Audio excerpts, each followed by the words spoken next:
Good morning, students. Today's class introduces with the continuation of the previous class the topics research process, business research process. The steps number 1 and 2 have already discussed in the previous class. Choice of research area and a review of the literature. Now we are studying the topic next stage, the formulation of the research question. Third steps ആണ് formulation of research question. ആ ഒരു ഏരിയയിൽ important ആയിട്ട് നമുക്ക് വരുന്ന ഒരു കണ്ടൻ്റാണ് problem definition. എന്താണ് problem definition എന്നുള്ളതാണ് പറയുന്നത്. അതായത് ഒരു റിസർച്ച് ക്വസ്റ്റ്യനെ നമ്മൾ ഫോർമുലേറ്റ് ചെയ്യണം. റിസർച്ച് ചെയ്യാനുള്ളൊരു ഏരിയ നമ്മൾ സെലക്ട് ചെയ്തു, നമുക്കതിന് വേണ്ട ഇൻഫർമേഷൻസുകളൊക്കെ എങ്ങനെയാണ് കിട്ടുക എന്നുള്ളതിനെക്കുറിച്ച് ഒരു അണ്ടർസ്റ്റാൻഡിങ് ലെവലിലെത്തി ആ ഒരു ടോപ്പിക്കിനെ കുറിച്ച് കൂടുതൽ വായിച്ച ഒരു ലിറ്റററി ആയിട്ടുള്ളൊരു അവെയർനെസ്സിലേക്ക് നമ്മൾ എത്തി റിവ്യൂ ഓഫ് ലിറ്ററേച്ചറിലൂടെ. നെക്സ്റ്റ് നമ്മൾ ഫോർമുലേഷൻ ഓഫ് റിസർച്ച് ക്വസ്റ്റ്യൻ ആണ്. ഈ റിസർച്ച് ക്വസ്റ്റ്യന് നമ്മൾ എന്ത് ചെയ്യണം? ഫോർമുലേറ്റ് ചെയ്യണം. That is the problem should be defined in a precise and clear manner. പ്രോബ്ലത്തിന് വെൽ ഡിഫൈൻഡ് ചെയ്യണം, ഡിഫൈനിങ് ചെയ്യണം. Defining of the problem means defining the terms, specifically defines the terms what is to be researched. നമ്മൾ എന്താണോ study ചെയ്യാനായിട്ട് പോകുന്നത് എന്നുള്ളത് define ചെയ്യണം. അപ്പോൾ the problem definition is the important step in the research process. Important ആയിട്ടുള്ളൊരു കേസാണ് അല്ലെങ്കിൽ ഇമ്പോർട്ടൻ്റ് ആയിട്ടുള്ളൊരു സ്റ്റെപ്പാണ് problem definition. A well defined problem helps the researchers to carry on the research work in a smooth and precise manner. റിസർച്ചറിനെ ഈ problem definition ചെയ്തു കഴിഞ്ഞാൽ ഒരു പ്രോബ്ലത്തിനെ അനലൈസ് ചെയ്യാൻ അല്ലെങ്കിൽ ഒരു റിസൾട്ടിലേക്ക് എത്തിക്കാനുള്ള ഒരു പ്രോപ്പർ ജഡ്ജ്മെൻറ്റിലേക്ക് എത്തിക്കാനുള്ള ഒരു പ്രോപ്പർ ഡയറക്ഷനിലേക്ക് എത്തിക്കാനായിട്ട് കഴിയും. അതായത് once a problem is defined in a clear manner the problem is halfly solved. നന്നായിട്ട് നമ്മൾ ഈ പ്രോബ്ലത്തിനെ അനലൈസ് ചെയ്തുകൊണ്ട് ഒരു ക്ലിയർ ഡെഫിനിഷനിലേക്ക് വന്നു കഴിഞ്ഞാൽ നമുക്ക് പകുതി ഈ ഒരു ടോപ്പിക്കിനെ കുറിച്ചുള്ള സ്റ്റഡിയുടെ പ്രോബ്ലംസുകൾ ഓവർടേക്ക് ചെയ്യാനായിട്ട് കഴിയും അല്ലെങ്കിൽ കംപ്ലീറ്റ് ചെയ്യാനായിട്ട് കഴിയും. The problem is not well defined the researchers work or result will be useless. നമുക്ക് പ്രോബ്ലത്തിന് നന്നായി ഒരു ഡിഫൈൻ ചെയ്യാനോ അതൊരു ക്ലാരിഫിക്കേഷനിലോ എത്താനോ കഴിഞ്ഞില്ല എന്നുണ്ടെങ്കിൽ ആ റിസർച്ച് ഫൈൻഡിങ്സിനെയാണത് എഫക്റ്റ് ചെയ്യുക. So clear definition of the problem helps the researchers to the proper direction of his research activities in concern with the research work like the data collection, sample designing, research technique, then research objectives, etc. ഒരു problem definition ക്ലിയറായിട്ട് ചെയ്തു കഴിഞ്ഞെങ്കിൽ മാത്രമാണ് റിസർച്ചിൻ്റെ പിന്നീടുള്ള ഓരോ സ്റ്റെപ്സുകളും succeeding ആയിട്ട് വരുന്ന ഓരോ സ്റ്റെപ്സുകളും കണ്ടിന്യൂസ് ആയിട്ട് അത് വർക്കൗട്ട് ചെയ്യാനായിട്ട് പറ്റുള്ളൂ. ആ ഡെഫിനിഷൻ ചെയ്തു കഴിഞ്ഞാൽ എങ്ങനെ ഡാറ്റ കളക്ട് ചെയ്യണം, ഏത് ഒബ്ജക്റ്റീവ്സുകളൊക്കെയാണ് അറ്റൈൻ ചെയ്യേണ്ടത്, എങ്ങനെയാണ് ഈ ഡാറ്റ കളക്ട് ചെയ്യാനുള്ള സാമ്പിൾസുകൾ, ആരിൽ നിന്ന് ഡാറ്റ കളക്ട് ചെയ്യണം, ഡാറ്റ കളക്ട് ചെയ്യാനായിട്ട് ഏതൊക്കെ മെത്തേഡ്സുകൾ യൂസ് ചെയ്യാം, എന്ത് ഇൻസ്ട്രുമെൻറ്റ് വെച്ചുകൊണ്ടാണ് ഡാറ്റ നമുക്ക് കളക്ട് ചെയ്യാനുള്ളൊരു ഇൻസ്ട്രുമെൻറ്റ് ഡിസൈൻസുകൾ എങ്ങനെയൊക്കെയാണ്, ഇങ്ങനെ വരുന്ന ഓരോ കാര്യങ്ങളെയും നന്നായി മനസ്സിലാക്കാനായിട്ട് അല്ലെങ്കിൽ ഒരു വെൽ ഡിഫൈൻഡ് ചെയ്തിട്ടുള്ളൊരു പ്രോബ്ലം ഡെഫിനിഷന് മാത്രമേ ഒരു പ്രിസൈസ് മാനറിൽ ഡിഫൈൻ ചെയ്തെങ്കിൽ മാത്രമേ ഈ പ്രോബ്ലത്തിനെ അല്ലെങ്കിൽ ഒരു റിസർച്ചിനെ സ്മൂത്തായിട്ട് കണ്ടക്ട് ചെയ്യാനായിട്ട് പറ്റുള്ളൂ. നമുക്കറിയാം ഒരു പ്രോബ്ലം എക്സിസ്റ്റഡ് ആണ്. ഒരു പ്രോബ്ലം എക്സിസ്റ്റഡ് ആയതുകൊണ്ടാണ് നമ്മളൊരു സൊല്യൂഷനിലേക്ക് എത്താനായിട്ട് വരുന്നത്. അപ്പോൾ ആ സൊല്യൂഷനിലേക്ക് എത്തണമെന്നുണ്ടെങ്കിൽ എന്താണ് പ്രോബ്ലം എന്നുള്ളത് വളരെ വൈഡായിട്ട് വെൽ ഡിഫൈൻഡിങ് ആയിരിക്കണം. അപ്പോൾ വെൽ ഡിഫൈൻഡ് ആകുമ്പോഴാണ് ഒരു കോൺക്രീറ്റ് ഐഡിയയിലേക്ക് നമുക്ക് എത്താനായിട്ട് കഴിയുക. ആ ഒരു സൊല്യൂഷൻ ഇന്നതാകും എന്ന് പറയുന്നത് അല്ലെങ്കിൽ ആ പ്രോബ്ലം ഉണ്ടാകാനുള്ള റീസൺസുകളൊക്കെ ഇതായിരുന്നു എന്നുള്ളത് നമുക്ക് ഐഡൻറ്റിഫൈ ചെയ്യാനായിട്ട് കഴിയണമെന്നുണ്ടെങ്കിൽ problem definition is most important in the research process. For example പറയുകയാണെങ്കിൽ നമ്മളൊരു പ്രോബ്ലം ഐഡൻറ്റിഫൈ ചെയ്തത് ലേബർ പ്രൊഡക്ടിവിറ്റിയാണ്. Decreasing of the labour productivity. ഒരു ഫേമിലെ ലേബേഴ്സിൻ്റെ പ്രൊഡക്ടിവിറ്റി ഡിക്രീസ് ചെയ്യുന്നു എന്ന് പറയുന്ന ഒരു പ്രോബ്ലം, ആ ഒരു ടോപ്പിക്കിനെ കുറിച്ച് സ്റ്റഡി ചെയ്യാണ്. അപ്പോൾ ലേബേഴ്സിൻ്റെ പ്രൊഡക്ടിവിറ്റി ഡിക്രീസ് ചെയ്യുന്നതിന് ഒരുപാട് ഫാക്ടേഴ്സുകളുണ്ട്. എങ്ങനെയൊക്കെയാണ് ലേബേഴ്സിൻ്റെ പ്രൊഡക്ടിവിറ്റി ഡിക്രീസ് ചെയ്യുന്നത്? അത് it also affect the performance of the organisation.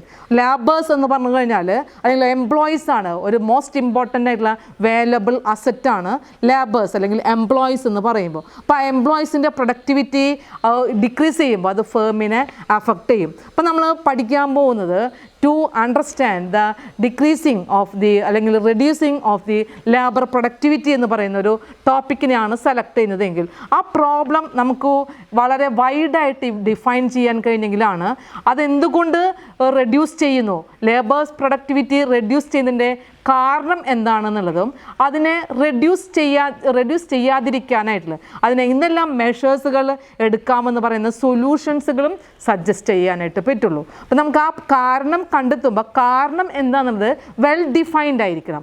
എന്താണ് അവിടെ ആ ഫേമിൽ ലേബർ പ്രൊഡക്ടിവിറ്റി ഡിക്രീസ് ചെയ്യുന്നത് ലേബർ പ്രൊഡക്ടിവിറ്റിയെ അഫക്റ്റ് ചെയ്യുന്ന ഒരുപാട് ഫാക്ടേഴ്സുകൾ ഏതൊക്കെയാണ്?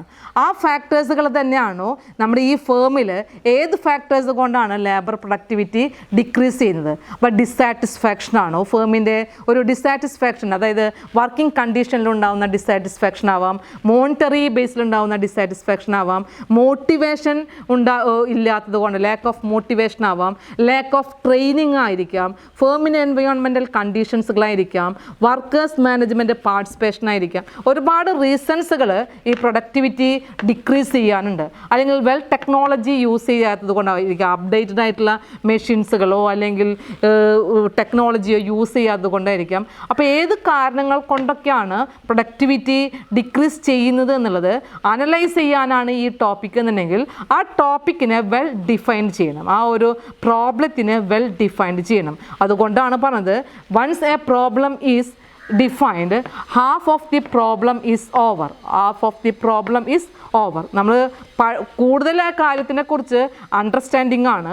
എന്തൊക്കെ നമ്മൾ അനലൈസ് ചെയ്യണം, എന്താണ് ഈ സ്റ്റഡി കൊണ്ട് ഉദ്ദേശിക്കുന്നത്, എന്തൊക്കെയാണ് ഈ സ്റ്റഡിയിൽ നമ്മൾ ഫൈൻഡ് ഔട്ട് ചെയ്യേണ്ടത്, എന്തിനു വേണ്ടി സ്റ്റഡി ചെയ്യുന്നു എന്ന് പറയുന്ന ഒരുപാട് ആ റിസർച്ചുമായി റിലേറ്റഡ് നമ്മുടെ ടോപ്പിക്കുമായി റിലേറ്റഡ് ആയിട്ടുള്ള നോളജ് നമുക്കുണ്ടെങ്കിൽ, ആ ഒരു പ്രോബ്ലത്തിനെ ഡിഫൈൻ ചെയ്യുന്നുണ്ടെങ്കിൽ നമുക്ക് ആ പ്രോബ്ലം സൊല്യൂഷൻ കണ്ടെത്താനായിട്ട് വളരെ യൂസ്ഫുള്ളാണ്. ഇങ്ങനെ ഡിഫൈൻ ചെയ്യാനായിട്ട് കഴിഞ്ഞില്ല എന്നുണ്ടെങ്കിൽ, ഒരു അണ്ടർസ്റ്റാൻഡിങ് അല്ല എന്നുണ്ടെങ്കിൽ നമ്മുടെ റിസൾട്ട് അല്ലെങ്കിൽ റിസർച്ചിൻ്റെ റിസൾട്ടും അത് അഫക്റ്റ് ചെയ്യും. അപ്പോൾ ഈ പ്രോബ്ലം ഡെഫിനിഷൻ ചെയ്യാനായിട്ട് എന്തെല്ലാം സ്റ്റെപ്സുകളാണ്, ഒരു പ്രോബ്ലത്തിനെ ഡിഫൈൻ ചെയ്യാൻ റിസർച്ചർ എടുക്കേണ്ട സ്റ്റെപ്സുകളാണ് നമ്മളിവിടെ പറയുന്നത്. Process of the problem definition. എങ്ങനെയാണ് ഡിഫൈനിങ് ഓഫ് പ്രോബ്ലത്തിൽ വരുന്ന സ്റ്റെപ്സുകൾ? Number 1, ascertain the researcher's consumers objective. Ascertain research consumers objective. Number 2, understand the background of the problem. Next, isolate and identify the problem. Next, determine the unit of analysis. Determine the relevant variable. Last one, state the research objectives. ഇത്രയും പോയിൻറ്റ്സുകളാണ് ഒരു problem ഡെഫിനിഷനിൽ നമുക്ക് ആ problem define ചെയ്യാനായിട്ട് എടുക്കേണ്ട സ്റ്റെപ്സുകൾ. ഇപ്പം number 1 വന്നു, ascertain the research consumers objective. എന്തിനാ നമ്മൾ ഈ ടോപ്പിക്കിനെ സ്റ്റഡി ചെയ്യുന്നത്? റിസർച്ചറുടെ ഒബ്ജക്റ്റീവ് എന്താണ്? ആ റിസർച്ചറുടെ ഒബ്ജക്റ്റീവ് അറ്റൈൻ ചെയ്യാനായിട്ട് നമുക്ക് ഈ ഒരു ടോപ്പിക്കിനെ അനലൈസ് ചെയ്ത് കഴിഞ്ഞാൽ ആ റിസൾട്ട് ഫൈൻഡിങ്ങിലേക്ക് എത്താനായിട്ട് കഴിയും. അപ്പം ഇത്രയും കാര്യങ്ങളൊക്കെ നമ്മൾ എന്ത് ചെയ്യണം? ആദ്യമേ മനസ്സിലാക്കാനായിട്ട് ശ്രമിക്കണം. അപ്പോൾ റിസർച്ചിൻ്റെ ഒബ്ജക്റ്റീവ്സ് എന്ന് പറഞ്ഞാൽ നമുക്കറിയാം, ഏതൊരു റിസർച്ച് ആയി കഴിഞ്ഞാലും ഒബ്ജക്റ്റീവ് ഓറിയൻറ്റഡ് ആണ്. ഒരു പ്രോബ്ലത്തിനുള്ളൊരു സൊല്യൂഷൻ ആവേണ്ടതാണ്. It is aid to the managers decision making. ഇത് helpful for proper judgement what is facing a difficulty. അപ്പം അങ്ങനെ ആവണമെന്നുണ്ടെങ്കിൽ നമ്മുടെ ആ റിസർച്ചിൻ്റെ ടോപ്പിക്കിനെ ഡിഫൈൻ ചെയ്യുമ്പോൾ റിസർച്ചേഴ്സിൻ്റെ ഒബ്ജക്റ്റീവ് എന്താണ് എന്നുള്ളത് ആദ്യം അറിയണം. എന്താണ് റിസർച്ചർ ഈ ടോപ്പിക്കിൽ നിന്നും അനലൈസ് ചെയ്യുന്നത് എന്നുള്ളത് അറിയണം. അപ്പോൾ നമുക്കങ്ങനെ അനലൈസ് ചെയ്യണമെന്നുണ്ടെങ്കിൽ അതിൻ്റെ ഒബ്ജക്റ്റീവാണ് ഫസ്റ്റ്ലി എന്ത് ചെയ്യേണ്ടത്, ഡിസൈഡ് ചെയ്യേണ്ടത്. ഇപ്പോൾ നമ്മൾ പറഞ്ഞ ഒരു എക്സാമ്പിളിലേക്ക് വരുമ്പോൾ ഡിക്രീസിങ് ഓഫ് ദി ലേബർ പ്രൊഡക്ടിവിറ്റിയാണ്. അപ്പോൾ ലേബേഴ്സിൻ്റെ പ്രൊഡക്ടിവിറ്റി ഡിക്രീസ് ചെയ്യുന്നുണ്ട് എന്നുള്ളത് ഫേമിലൊരു പ്രോബ്ലം ആണ്. ആ ഒരു ഇഷ്യൂ നമ്മൾ ഫേസ് ചെയ്യുന്നു, അതിനൊരു സൊല്യൂഷൻ കണ്ടെത്താനാണ് ഇവിടെ സ്റ്റഡി ചെയ്യുന്നത്. അപ്പോൾ നമ്മുടെ റിസർച്ചിൻ്റെ ഒബ്ജക്റ്റീവ് എന്താണ്, ആ ഒരു ലേബർ പ്രൊഡക്ടിവിറ്റി ഡിക്രീസ് ചെയ്യുന്നതിൻ്റെ റീസൺസുകൾ എന്തൊക്കെയാണെന്നുള്ളത് ആദ്യം കണ്ടുപിടിക്കണം. എന്ത് കാരണങ്ങൾ കൊണ്ടാണ് ലേബേഴ്സിൻ്റെ പ്രൊഡക്ടിവിറ്റി ഡിക്രീസ് ചെയ്യുന്നത്. അപ്പോൾ നമ്മൾ ആ കാരണങ്ങൾ കണ്ടുപിടിക്കുമ്പോൾ എന്തുകൊണ്ട് എന്ന് പറയുന്ന ഒരു സൊല്യൂഷനിലേക്ക് എത്താനായിട്ട് നമ്മൾ ഏത് ടൈപ്പുള്ള സ്റ്റഡിയാണ് അല്ലെങ്കിൽ എങ്ങനെയാണ് ആ ഒരു പ്രോബ്ലത്തിനെ ഡിഫൈൻ ചെയ്യാനായിട്ട് കഴിയുക എന്നുള്ളത് നമ്മളെടുക്കുന്ന സ്റ്റഡിയുടെ ബേസിലായിരിക്കും. നമ്മൾ ഏത് നേച്ചർ ഓഫ് സ്റ്റഡിയാണോ അല്ലെങ്കിൽ ഏത് റിസർച്ചാണോ നമ്മൾ സെലക്ട് ചെയ്യുന്നത്, ആ റിസർച്ചിൻ്റെ ബേസിൽ നമുക്ക് പ്രോബ്ലത്തിനെ വെൽ ഡിഫൈൻ ചെയ്യാനായിട്ട് കഴിയും. ഫോർ എക്സാമ്പിൾ എന്ന് പറഞ്ഞു കഴിഞ്ഞാൽ ഇപ്പോൾ നമ്മൾ പല ടൈപ്പുള്ള റിസർച്ചുകൾ പഠിച്ചതാണ്. Analytical research, causal research, descriptive research, practical research, basic research, theoretical research. ഇപ്പം ഇത് ഏത് ടൈപ്പിലുള്ള റിസർച്ച് കണ്ടക്ട് ചെയ്ത് കഴിഞ്ഞാലാണ് നമുക്ക് ഈ പ്രോബ്ലത്തിനെ ഐഡൻറ്റിഫൈ ചെയ്യാനായിട്ട് പറ്റുക. ഈ പ്രോബ്ലത്തിനൊരു സൊല്യൂഷൻ ഡിസ്കവർ ചെയ്യണമെന്നുണ്ടെങ്കിൽ നമുക്ക് ഡിസ്ക്രിപ്റ്റീവായിട്ട് സ്റ്റഡി ചെയ്താൽ മതിയോ. അതായത് ഇപ്പം നമ്മൾ ഡിസ്ക്രിപ്റ്റീവ് സ്റ്റഡിയിൽ എന്താ പറഞ്ഞത്, ആ characteristics of the problem is well understanding. നമുക്ക് ആ പ്രോബ്ലത്തിനെ നന്നായി അറിയുക, ഒരു എക്സ്പാൻഷൻ ഓഫ് നോളജാണ് ഒരു ഡിസ്ക്രിപ്റ്റീവ് സ്റ്റഡി കൊണ്ടുണ്ടാകുന്നത്. അപ്പോൾ നമ്മുടെ ഈ പറഞ്ഞ എക്സാമ്പിളിൽ ലേബേഴ്സിൻ്റെ പ്രൊഡക്ടിവിറ്റി ഡിക്രീസ് ചെയ്യുന്നു, അതിനെ എങ്ങനെ ഇല്ലാതാക്കണമെന്ന് പറയുന്ന ഒരു ടോപ്പിക്കിനെ അനലൈസ് ചെയ്യാനായിട്ട് ഒരു ഡിസ്ക്രിപ്റ്റീവ് സ്റ്റഡി ചെയ്താൽ മതിയോ. അപ്പോൾ ഡിസ്ക്രിപ്റ്റീവ് സ്റ്റഡി ചെയ്യുമ്പോൾ നമുക്കൊരു സൊല്യൂഷനായിട്ട് അതിൽ കണ്ടെത്താനില്ല, ഒരു സൊല്യൂഷൻ നമുക്കത് സജസ്റ്റ് ചെയ്യാനായിട്ട് പറ്റുന്നില്ല. അപ്പോൾ നമ്മൾ നെക്സ്റ്റ് നോക്കണം, ഒരു പ്രാക്ടിക്കൽ അല്ലെങ്കിൽ ഒരു അപ്ലൈഡ് റിസർച്ച് ചെയ്താൽ മതി, ഒരു അനലിറ്റിക്കൽ സ്റ്റഡി ചെയ്താൽ മതി. അപ്പോൾ അനലിറ്റിക്കൽ സ്റ്റഡി അല്ലെങ്കിൽ ഒരു പ്രാക്ടിക്കൽ ഒരു അപ്ലൈഡ് റിസർച്ച് കണ്ടക്ട് ചെയ്യുമ്പോൾ നമുക്കൊരു സൊല്യൂഷനിലേക്ക് എത്താനായിട്ടാണ് ആ ഒബ്ജക്റ്റീവ്സിനെ സെറ്റ് ചെയ്യുന്നത്. അപ്പോൾ എന്ത് കാരണങ്ങൾ കൊണ്ട് പ്രൊഡക്ടിവിറ്റി ഡിക്രീസ് ചെയ്യുന്നു, എന്തെല്ലാം ഫാക്ടേഴ്സുകളാണ് പ്രൊഡക്ടിവിറ്റി ഡിക്രീസ് ചെയ്യാനുള്ള ഫാക്ടേഴ്സുകൾ, നമ്മുടെ ഫേമിൽ എന്ത് കാരണം കൊണ്ടാണ് പ്രൊഡക്ടിവിറ്റി ഡിക്രീസ് ചെയ്തിട്ടുള്ളത്, അവിടെ ഫേമിൻ്റെ പ്രൊഡക്ടിവിറ്റി ഡിക്രീസ് ചെയ്യുന്നതിലുള്ള ഫാക്ടേഴ്സിൽ ഇപ്പോൾ ട്രെയിനിങ് പ്രോഗ്രാമുകളാണോ അല്ലെങ്കിൽ മോട്ടിവേഷണൽ പ്രോഗ്രാമുകളാണോ, വർക്കിൻ്റെ അറ്റ്മോസ്ഫിയർ വർക്കിംഗ് കണ്ടീഷൻസുകളാണോ. അപ്പോൾ ഇത് ഓരോന്നും നമുക്ക് നന്നായി ഐഡൻറ്റിഫൈ ചെയ്യണമെന്നുണ്ടെങ്കിൽ ഏത് ടൈപ്പുള്ള സ്റ്റഡിയാണ് എന്നുള്ളത് കണ്ടെത്തണം. അപ്പം അങ്ങനെ നമുക്ക് കണ്ടെത്താനായിട്ട് ഒരു പ്രിലിമിനറി ആയിട്ട് എന്ത് ചെയ്യാണ്, ഒരു അനാലിസിസ് ചെയ്യുകയാണ് സാധാരണ ചെയ്യുന്നത്. ഇപ്പോൾ മാർക്കറ്റ് സ്റ്റഡികളിലൊക്കെ ഏതൊരു സ്റ്റഡി ആയി കഴിഞ്ഞാലും ഈ പ്രോബ്ലം ഡെഫിനിഷൻ ചെയ്യുമ്പോൾ നമുക്കൊരു പൈലറ്റ് സ്റ്റഡി പോലെ അതിനെന്ത് ചെയ്യും, ഒരു സ്റ്റഡി കണ്ടക്ട് ചെയ്യും, ഒരു മിനി സ്റ്റഡി. അതായത് മെയിൻ സ്റ്റഡിയിലേക്ക് വരുന്നതിനേക്കാൾ മുമ്പ് നമുക്ക് ഈ പറയുന്ന ഒബ്ജക്റ്റീവുകളൊക്കെ കണ്ടെത്താനും ഇൻഫർമേഷൻസുകളൊക്കെ കണ്ടെത്താനായിട്ടുള്ള ഫീസിബിളാണോ പ്രാക്ടിക്കലാണോ എന്നൊക്കെ ശരിയാണോ, എവിടെയൊക്കെ നമുക്ക് ഈ പ്രോബ്ലംസുകളൊക്കെ എറൈസ് ചെയ്യുന്നുണ്ട് അങ്ങനെയൊക്കെ അറിയാനായിട്ട് ഒരു സ്റ്റഡി, ഒരു പ്രിലിമിനറി അനാലിസിസ് ആണ് കണ്ടക്ട് ചെയ്യുന്നത്. അപ്പോൾ പ്രിലിമിനറി അനാലിസിസ് എന്ന് പറയുമ്പോൾ by using situational analysis and informal investigation. അതായത് റിസർച്ചർ ഒരു സിറ്റുവേഷണൽ അനാലിസിസ് കണ്ടക്ട് ചെയ്യും അല്ലെങ്കിൽ ഒരു ഇൻഫോർമലായിട്ടുള്ള ഇൻവെസ്റ്റിഗേഷൻ കണ്ടക്ട് ചെയ്തുകൊണ്ടൊക്കെയാണ് ഈ പ്രോബ്ലത്തിനെ എന്ത് ചെയ്യുന്നത്, അതിൻ്റെ ഒബ്ജക്റ്റീവിനെ അസർട്ടൈൻ ചെയ്യാനായിട്ട് അയാൾ കണ്ടക്ട് ചെയ്യുന്നത്. അപ്പോൾ നമുക്ക് ഒരു സിറ്റുവേഷണൽ അനാലിസിസ് ഒക്കെ ചെയ്യുമ്പോൾ അതിൻ്റെ ബാക്ക്ഗ്രൗണ്ട് എന്തൊക്കെയാണെന്നുള്ളത് മനസ്സിലാക്കാനായിട്ട് പറ്റും. അപ്പോൾ ലേബേഴ്സിൻ്റെ പ്രൊഡക്ടിവിറ്റിയെക്കുറിച്ച് സ്റ്റഡി ചെയ്യുമ്പോൾ ആ പ്രൊഡക്ടിവിറ്റി ഡിക്രീസ് ചെയ്യുന്നത് ഏതൊക്കെ ഏരിയാസുകളിലുണ്ട്, അത് എന്തുകൊണ്ട് എവിടെയാണ് ഇത് സംഭവിക്കുന്നത്. അപ്പോൾ ലേബേഴ്സ് ഒരു മാനുഫാക്ചറിങ് ഫേം ആണെങ്കിൽ ഫോർ എക്സാമ്പിൾ പല സെൻറ്ററുകളുണ്ട്, പ്രൊഡക്ഷൻ സെൻറ്ററുകളുണ്ട്. അപ്പോൾ ആ പ്രൊഡക്ഷൻ സെൻറ്ററിൽ ഏതൊക്കെ ലേബേഴ്സുകളാണ് പ്രൊഡക്ടിവിറ്റി ഡിക്രീസ് ചെയ്യുന്നതായിട്ട് കാണിക്കുന്നത്. ആരുടെ പെർഫോമൻസ് ആണ്? ഒരു കണ്ടിന്യൂസ് ആയിട്ട് ട്രെയിനിങ് പ്രൊവൈഡ് ചെയ്യുന്നുണ്ടോ?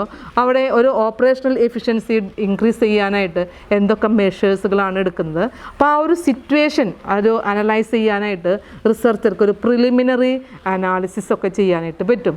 ഒരു ഇൻവെസ്റ്റിഗേഷൻ ചെയ്യാം, ഇൻഫോർമലായിട്ടുള്ളൊരു ഇൻവെസ്റ്റിഗേഷൻ റിസർച്ചർക്ക് കണ്ടക്ട് ചെയ്യാം. അപ്പോൾ ഇൻഫോർമേഷൻസുകൾ കളക്ട് ചെയ്യാനായിട്ട് ഇൻഫോർമലിയാണ്. അപ്പോൾ അത് ഇൻഫോർമലി ചെയ്യുമ്പോൾ അവിടെയുള്ള ഫേമിലുള്ള മാനേജേഴ്സുമായിട്ടോ അല്ലെങ്കിൽ അതിൽ ഫങ്ഷണൽ ഏരിയയിലുള്ള സൂപ്പർവൈസേഴ്സുമായിട്ടോ, ഇനിയിപ്പോൾ ഒരു ബിസിനസ് മാർക്കറ്റിലാണ് സ്റ്റഡി ചെയ്യുന്നതെങ്കിൽ ചില കൺസ്യൂമേഴ്സിനെ വെച്ചുകൊണ്ടോ, അല്ലെങ്കിൽ ഈ ഏരിയയിൽ എക്സ്പെർട്ടൈസായിട്ട് നോളജുള്ള ചില വ്യക്തികളെ വെച്ചുകൊണ്ടോ, ഇവരിൽ നിന്നൊക്കെ നമുക്ക് എന്ത് ചെയ്യാം? ഒരു ഇൻഫോർമലായിട്ടുള്ളൊരു ഡിസ്കഷൻസുകളൊക്കെ കണ്ടക്ട് ചെയ്തുകൊണ്ട് ഒരു പുതിയൊരു ഐഡിയ, നല്ലൊരു ഐഡിയ ഇതിനെക്കുറിച്ച് ഉണ്ടാക്കാനായിട്ട് പറ്റും. അപ്പോൾ അങ്ങനെ ഉണ്ടാക്കിയതിന് ശേഷം നമ്മുടെ ഈ ടോപ്പിക്കിനെ വെൽ ഡിഫൈൻ ചെയ്യാനായിട്ട് പറ്റും. അപ്പോൾ എന്താ റിസർച്ചറുടെ ഒബ്ജക്റ്റീവ്സ് എന്നുള്ളത് അണ്ടർസ്റ്റാൻഡിങ് ആയി കഴിഞ്ഞാൽ, അത് അസർട്ടൈൻ ചെയ്ത് കഴിഞ്ഞാൽ, അത് ഫിക്സ് ചെയ്ത് കഴിഞ്ഞാൽ, ഡിറ്റർമിൻ ചെയ്ത് കഴിഞ്ഞാൽ ഒരു പ്രോബ്ലം ഡെഫിനിഷൻ, പ്രോബ്ലത്തിനെ ഡിഫൈൻ ചെയ്യാനും അല്ലെങ്കിൽ ആ പ്രോബ്ലം ഫൈൻഡിങ്സിലേക്ക് എത്താനുള്ള ഒരു സ്റ്റെപ്പായി, അല്ലെങ്കിൽ ഒരു പ്രോപ്പറായിട്ടുള്ള ഇൻവെസ്റ്റിഗേഷൻ മൂവ് ചെയ്യാനുള്ള ഒരു സ്റ്റെപ്പായി മാറും. നെക്സ്റ്റ് നമ്പർ 2 പറയുന്നത് understand the background of the problem. ഇവിടെ ബോർഡിൽ എഴുതിയിട്ടുണ്ട് understand the background of the problem. It will help the researcher to find out how the problem is originally came up. എങ്ങനെയാണ് ഈ problem arise ചെയ്തിട്ടുള്ളത് എന്നുള്ളത്. നമ്മൾ നേരത്തെ പറഞ്ഞ എക്സാമ്പിളിലേക്ക് തന്നെ കടന്നു വരുമ്പോൾ ഞാൻ ഒരു എക്സാമ്പിൾ തന്നെ പറയുന്നത്, ഇപ്പോൾ ഈ ഓരോ സ്റ്റെപ്പുകളും നമുക്കിതിനെ കണക്റ്റഡ് ആണ്. അപ്പോൾ ഒരു എക്സാമ്പിൾ പറയുമ്പോൾ അതിനെ റിലേറ്റഡ് ആയിട്ട് തന്നെ അതിനുള്ള എക്സ്പ്ലനേഷൻ പറയുമ്പോൾ ഒന്നും കൂടെ മനസ്സിലാകുമെന്ന് എനിക്ക് തോന്നുന്നതാണ്. അപ്പോൾ ഞാൻ നേരത്തെ പറഞ്ഞിട്ടുള്ള എക്സാമ്പിളിൽ ലേബർ പ്രൊഡക്ടിവിറ്റി ഡിക്രീസ് ചെയ്യുകയാണ്. അപ്പോൾ ആ ഡിക്രീസ് ചെയ്യുന്നതിൻ്റെ ഒരു പ്രോബ്ലം അനലൈസ് ചെയ്യുമ്പോൾ നമ്പർ 2 പ്രോബ്ലം ഡെഫിനിഷനിൽ പറയുന്നത് understand the background of the problem. അപ്പോൾ ഡിക്രീസ് ചെയ്യുന്നു എന്ന് പറഞ്ഞാൽ ഒരു പ്രോബ്ലത്തിൻ്റെ ഒരു ബാക്ക്ഗ്രൗണ്ട് നമ്മൾ മനസ്സിലാക്കണം. അപ്പോൾ നമ്മൾ നേരത്തെ പറഞ്ഞു സിറ്റുവേഷണൽ അനാലിസിസോ ഇൻഫോർമൽ ഇൻവെസ്റ്റിഗേഷനൊക്കെ ഒരു പ്രിലിമിനറി അനാലിസിസ് നടത്തിക്കഴിഞ്ഞാൽ നമുക്ക് ആ ഒരു പ്രോബ്ലത്തിൻ്റെ ഒരു വെൽ ഡെഫിനിഷൻസുകൾ അല്ലെങ്കിൽ ക്ലിയർ കട്ടായിട്ടുള്ളൊരു അണ്ടർസ്റ്റാൻഡിങ്ങിലേക്ക് എത്താനായിട്ട് കഴിയുമെന്ന് പറഞ്ഞു. അപ്പോൾ അങ്ങനെയൊക്കെ തന്നെയാണ് ഈ ബാക്ക്ഗ്രൗണ്ടും അണ്ടർസ്റ്റാൻഡിങ് ആവുന്നത്. ഡിസ്കഷൻസുകളൊക്കെ കണ്ടക്ട് ചെയ്യാം, അല്ലെങ്കിൽ എവിടെ എപ്പോൾ എങ്ങനെ സംഭവിക്കുന്നു എന്നുള്ളതിനെക്കുറിച്ചുള്ള ഒരു അണ്ടർസ്റ്റാൻഡിങ്ങിലേക്ക് എത്തിക്കഴിഞ്ഞാൽ നമുക്ക് ഈ പ്രോബ്ലത്തിനെ ഒരു ക്ലിയർ കട്ട് ഐഡിയയിലേക്ക് കൊണ്ടുവരാനായിട്ട് കഴിയും. Next isolate and identify the problem. Isolate and identify the problem. അപ്പോൾ നമുക്ക് ഒരു പ്രോബ്ലത്തിൻ്റെ ഓരോ കമ്പോണൻറ്റിനെയും നമ്മൾ ഡീറ്റെയിൽ ആയിട്ട് എന്ത് ചെയ്യണം? അനലൈസ് ചെയ്യണം. അപ്പോൾ അനലൈസ് ചെയ്തിട്ടിൽ നിന്ന് വെരി ഇമ്പോർട്ടൻ്റ് ആയിട്ടുള്ള ഫാക്ടർ ഏതാണെന്ന് മനസ്സിലാക്കിയിട്ട് വേണം നമുക്ക് അതിനൊരു സൊല്യൂഷൻ കണ്ടെത്താനായിട്ട്. ആ പ്രോബ്ലത്തിനെ ഡിഫൈൻ ചെയ്യുമ്പോൾ നമുക്ക് ഒരു ടോപ്പിക്കിനെ കുറിച്ച് സ്റ്റഡി ചെയ്യുമ്പോൾ അതുമായി റിലേറ്റഡ് ആയിട്ട് നമുക്ക് കുറേ ക്വസ്റ്റ്യൻസുകൾ അറൈസ് ചെയ്യാം. ഇപ്പോൾ നമ്മുടെ ലേബർ പ്രൊഡക്ടിവിറ്റി ഡിക്രീസ് ചെയ്യുന്നു എന്ന് പറയുമ്പോൾ ലേബേഴ്സിൻ്റെ പ്രൊഡക്ടിവിറ്റി ഡിക്രീസ് ചെയ്യാൻ ഒരുപാട് ഫാക്ടേഴ്സുകളുണ്ട്. ട്രെയിനിങ് പ്രൊവൈഡ് ചെയ്യാത്തത് കൊണ്ടാണോ? അപ്പോൾ ആ ഫേമിലെ ട്രെയിനിങ് പ്രൊസീജിയറിനെ കുറിച്ച് നമ്മൾ ഐഡൻറ്റിഫൈ ചെയ്യണം. നെക്സ്റ്റ് നമ്മൾ സെലക്ട് ചെയ്യുന്ന വ്യക്തികൾ എങ്ങനെയുള്ള ആളുകളെയാണ് അവർ അപ്പോൾ സെലക്ഷൻ പ്രൊസീജിയറിനെ കുറിച്ച് അറിയണം. വർക്കിംഗ് എൻവയോൺമെൻറ്റ് കൊണ്ടാണോ ഈ ലേബർ പ്രൊഡക്ടിവിറ്റി വരുന്നതെങ്കിൽ വർക്കിംഗ് എൻവയോൺമെൻറ്റിനെ കുറിച്ച് സ്റ്റഡി ചെയ്യണം. നെക്സ്റ്റ് എന്ന് പറഞ്ഞാൽ അവിടെ ഒരു എന്താ പറയുക HR പോളിസീസുകളാണോ? അപ്പോൾ HR പോളിസീസിനെ കുറിച്ച് അറിയണം. ലേബർ പ്രൊഡക്ടിവിറ്റി കണ്ടിന്യൂസ് ആയിട്ട് ആ ഫേമിലുള്ളതാണോ, അല്ലെങ്കിൽ ആ ഒരു വർഷം മാത്രം നമുക്ക് അഫക്റ്റ് ചെയ്തതാണോ, അല്ലെങ്കിൽ ഇടയ്ക്കിടയ്ക്ക് ഇതുപോലെയുള്ള പെർഫോമൻസിൻ്റെ ഒരു ഡിക്രീസിങ് വരുന്നുണ്ടോ? ഇതൊക്കെ നമ്മൾ ഓരോന്നും അനലൈസ് ചെയ്യുമ്പോൾ ഒരു ടോപ്പിക്കിനെ കുറിച്ച് സ്റ്റഡി ചെയ്യാനായിട്ട് വൈഡായിട്ടുള്ള പല ആസ്പെക്റ്റുകൾ, വൈഡായിട്ടുള്ള ചില ക്വസ്റ്റ്യൻസുകൾ നമ്മുടെ ടോപ്പിക്കിനോട് റിലേറ്റഡ് ആയിട്ട് കടന്നു വരും. അപ്പോൾ ആ ഒരു പല മേഖലകളിൽ നിന്നും നമ്മൾ ഏതാണോ മെയിനായിട്ട് നമ്മൾ കണ്ടുപിടിക്കേണ്ടത് ആ ടോപ്പിക്കിലേക്ക് നമ്മൾ കടന്നു വരേണ്ടതായിട്ട് വരും. അപ്പോൾ അതിന് വേണ്ടി ചെയ്യുന്നതാണ് isolate and identify the problem. Each component of the problem may have to be broken into different research question. അതായത് നമുക്ക് ഓരോ ടോപ്പിക്കിനും ഇപ്പം നമ്മൾ പറഞ്ഞ ലേബർ പ്രൊഡക്ടിവിറ്റി ഡിക്രീസ് ചെയ്യുമ്പോൾ ഞാൻ ഉദ്ദേശിക്കുകയാണ് ട്രെയിനിങ്ങിൻ്റെ അഭാവമാണ്. അപ്പോൾ ഏതൊക്കെ ട്രെയിനിങ് ആണ് ഇവർ പ്രൊവൈഡ് ചെയ്യുന്നത്? ഇൻഡക്ഷൻ ട്രെയിനിങ് മാത്രമാണോ? ഫ്രീക്വൻ്റ് ആയിട്ട് ട്രെയിനിങ് കൊടുക്കുന്നുണ്ടോ, അപ്പോൾ ട്രെയിനിങ് എന്തൊക്കെയാണെന്ന്, അപ്പോൾ ആ ഒരു ഏരിയയെക്കുറിച്ച് സ്റ്റഡി ചെയ്യണം. അപ്പോൾ അവിടെയും ഒരു ക്വസ്റ്റ്യൻ അറൈസ് ചെയ്യാണ് ഏതൊക്കെ ട്രെയിനിങ് പ്രോഗ്രാമുകൾ പ്രൊവൈഡ് ചെയ്യുന്നുണ്ട്. ഇനി വർക്കിംഗ് കണ്ടീഷൻസുകൾ കൊണ്ടാണെന്നുണ്ടെങ്കിൽ വർക്കിംഗ് കണ്ടീഷൻ എങ്ങനെയാണ്, സാറ്റിസ്ഫൈഡ് ആണോ ഡിസാറ്റിസ്ഫൈഡ് ആണോ. ഇനി ഫേമിൽ അവിടെ HR പോളിസി കൊണ്ടാണെങ്കിൽ അവരുടെ പോളിസി മേക്കിങ്ങുമായി റിലേറ്റഡ് ആയിട്ടുള്ള പല മേഖലകളെയും നമ്മൾ എന്ത് ചെയ്യണം, സെർച്ച് ചെയ്യണം. അപ്പോൾ ഒരു ടോപ്പിക്കിനെ കുറിച്ച് അനലൈസ് ചെയ്യുമ്പോൾ നമുക്ക് വേരിയസ് ആയിട്ടുള്ള കമ്പോണൻസുകളെ അതിൻ്റെ ഓരോ 1 by 1 ആയിട്ട് ഐഡൻറ്റിഫൈ ചെയ്തെങ്കിൽ മാത്രമേ ആ പ്രോബ്ലത്തിന് സൊല്യൂഷൻ കണ്ടെത്താനായിട്ട് കഴിയുള്ളൂ. അതുകൊണ്ട് പ്രോബ്ലം ഡിഫൈനില്ലെങ്കിൽ വരുന്നൊരു സ്റ്റെപ്പാണ് isolate and identify the problem. Next, determine the unit of analysis. Determine, fourth point ആണ്, determine the unit of analysis. Determine the unit of analysis means unit refers to the pupil that are sampled from whom the data are collected. നമുക്ക് യൂണിറ്റാണ് determine the unit of analysis എന്ന് പറയുമ്പോൾ നമുക്ക് data ആരിൽ നിന്നാണ് collect ചെയ്യുന്നത്, എത്ര വ്യക്തികളിൽ നിന്ന് കളക്ട് ചെയ്യണം. ഇപ്പോൾ ലേബർ പ്രൊഡക്ടിവിറ്റിയെക്കുറിച്ച് സ്റ്റഡി ചെയ്യുകയാണെന്നുണ്ടെങ്കിൽ അവിടെ സൂപ്പർവൈസേഴ്സുമായിട്ടാണോ മാനേജേഴ്സുമായിട്ടാണോ ലേബേഴ്സുമായിട്ടാണോ ആരിൽ നിന്നൊക്കെയാണ് നമുക്ക് ഡാറ്റ കളക്ട് ചെയ്യേണ്ടത്, എത്ര ആളുകളിൽ നിന്ന് കളക്ട് ചെയ്യണം, ആ യൂണിറ്റിനെ ഡിറ്റർമിൻ ചെയ്യണം. നെക്സ്റ്റ് വൺ പറഞ്ഞത് ഡിറ്റർമിൻ ദ വേരിയബിൾസ് ആണ്. ഡിറ്റർമിൻ ദ വേരിയബിൾസ്, അതായത് വേരിയബിൾസ് എന്ന് പറയുമ്പോൾ നമ്മുടെ സ്റ്റഡിയുമായിട്ട് റിലേറ്റഡ് ആയിട്ട് വരുന്ന അഫക്റ്റ് ചെയ്യുന്ന ഫാക്ടേഴ്സുകളാണ്.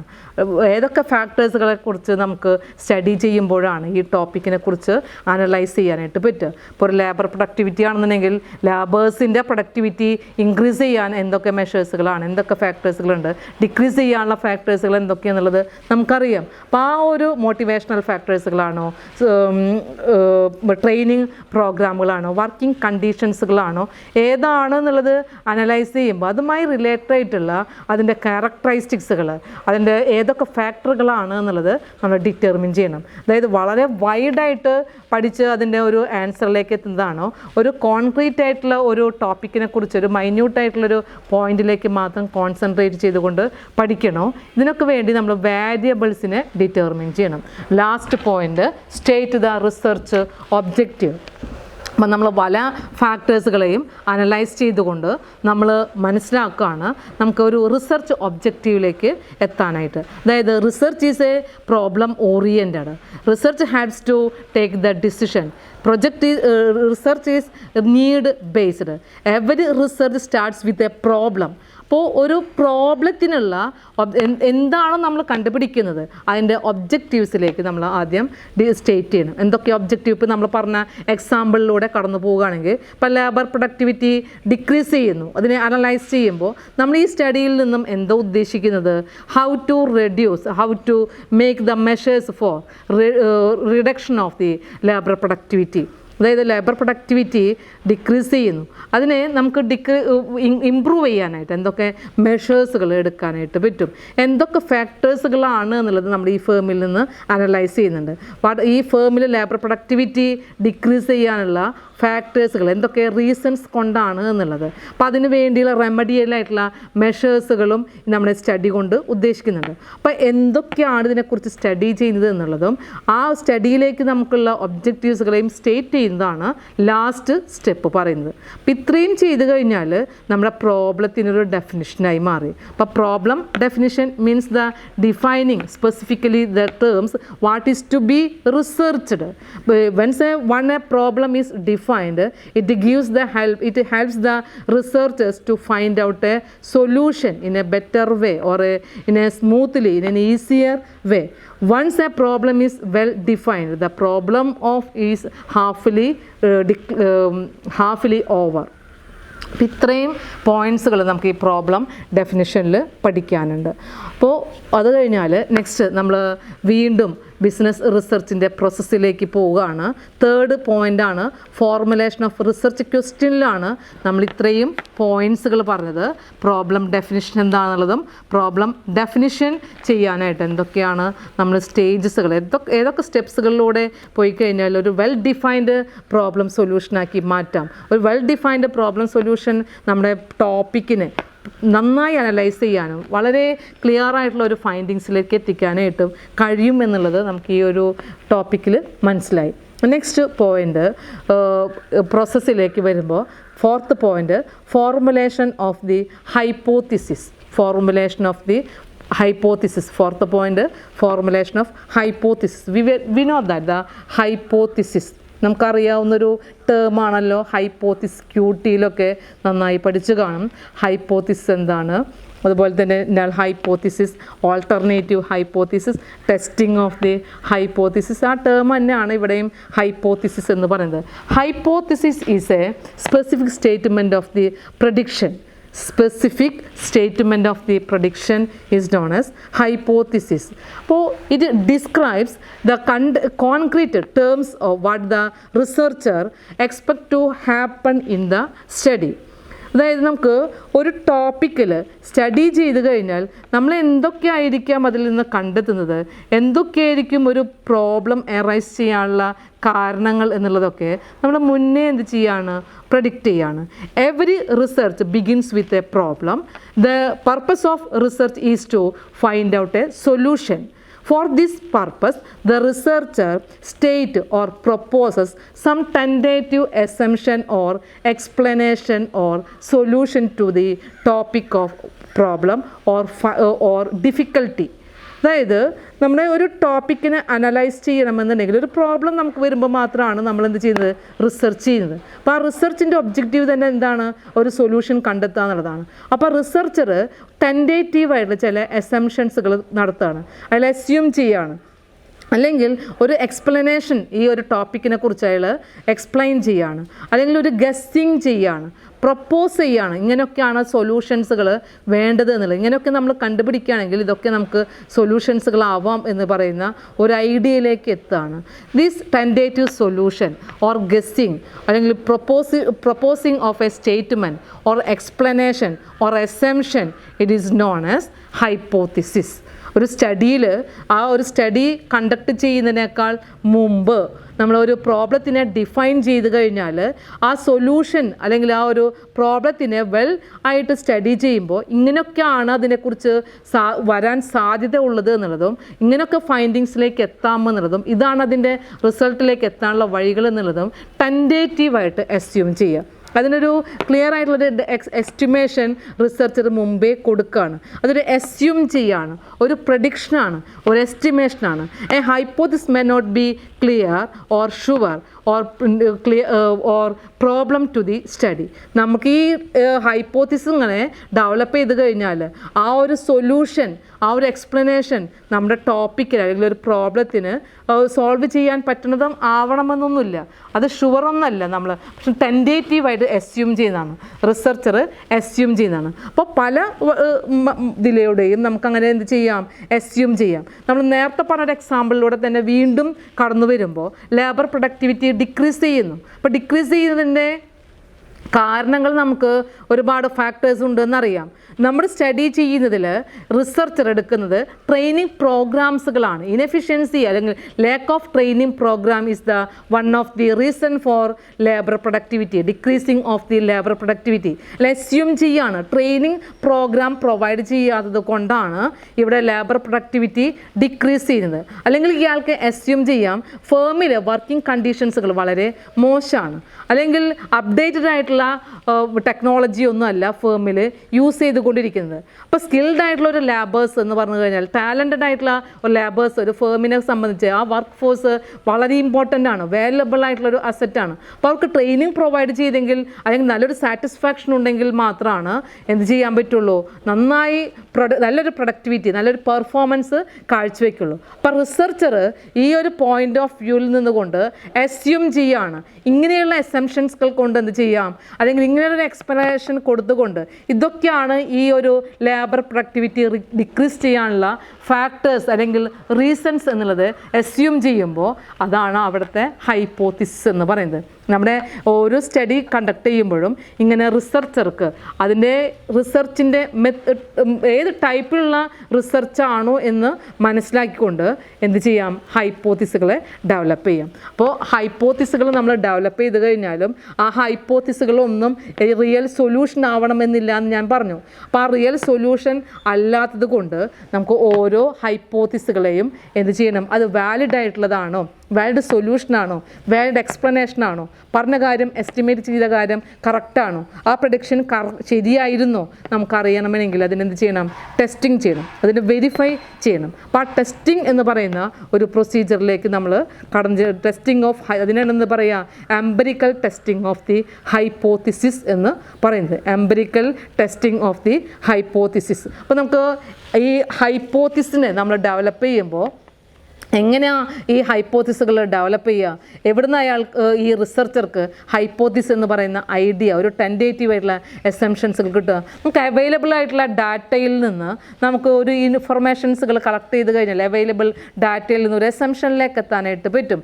അല്ലെങ്കിൽ ആ ഒരു അയാൾക്കറിയാവുന്ന ഒരു ഔട്ട്ലുക്കിൽ നിന്ന് നോക്കിക്കൊണ്ട് എന്ത് ചെയ്യാം, ഒരു എസംഷൻസിലേക്ക് എത്താനായിട്ട് പറ്റും. അപ്പം അങ്ങനെയൊക്കെ നമുക്ക് എസംഷൻസുകളിലേക്ക് എത്തിക്കഴിഞ്ഞാലും hypothesis has to be tested and verified to get clear solution.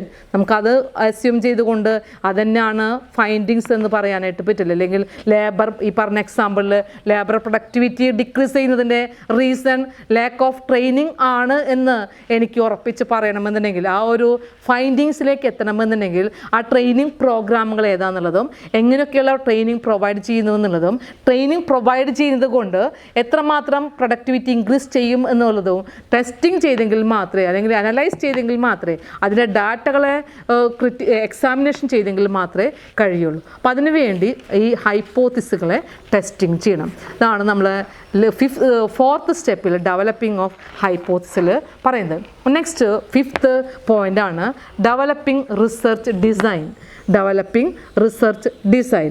After the formulation of the hypothesis hypotheses are to be tested or verified. It is called empirical testing of hypothesis.